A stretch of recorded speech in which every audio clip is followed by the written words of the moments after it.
what's the best way to start?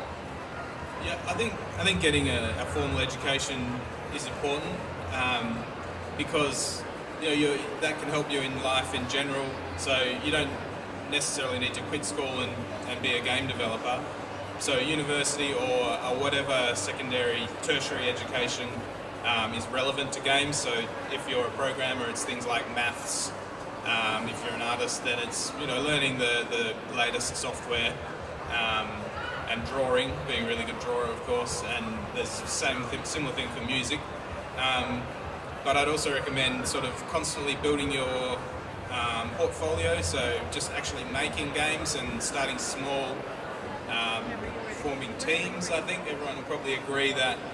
That's a really important point, because as a game studio and as a director of one, I think we all get asked all the time, how do I get a job making games?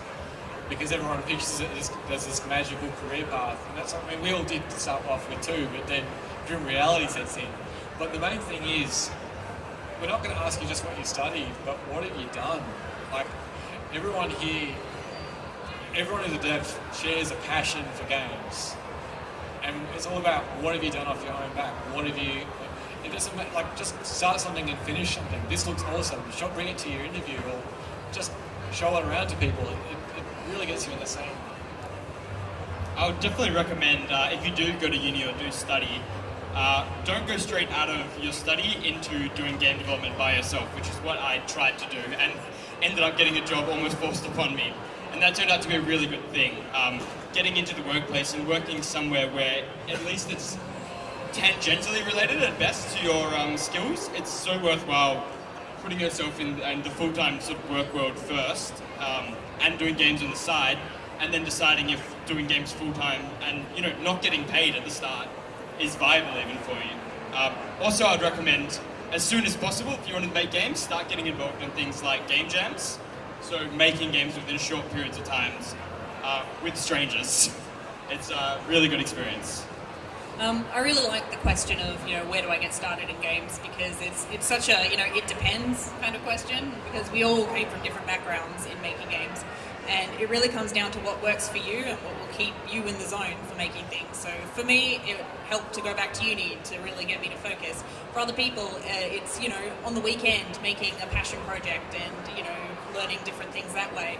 Other people, it might be through starting with art or, starting in a career in a different sector and then moving over. So as long as you can find a way that works for you, you don't have to be anything in particular. It's just if you're passionate about games, you can find a way into the industry. But the one thing that I would say always do is that you should get involved with the local game dev community, because there's actually quite a lot of people making games in Western Australia and heaps in Perth. And by connecting with other people, it really keeps you in the zone. Like, you get more ideas, you get advice, you can show off your games, you can stay in the zone, and it helps you feel like you're not so alone. Like, you don't have to go to Melbourne or go to America to be a game developer. You can be one here by seeing all the stuff everyone else is doing. And in Perth, it's called letsmakegames.org.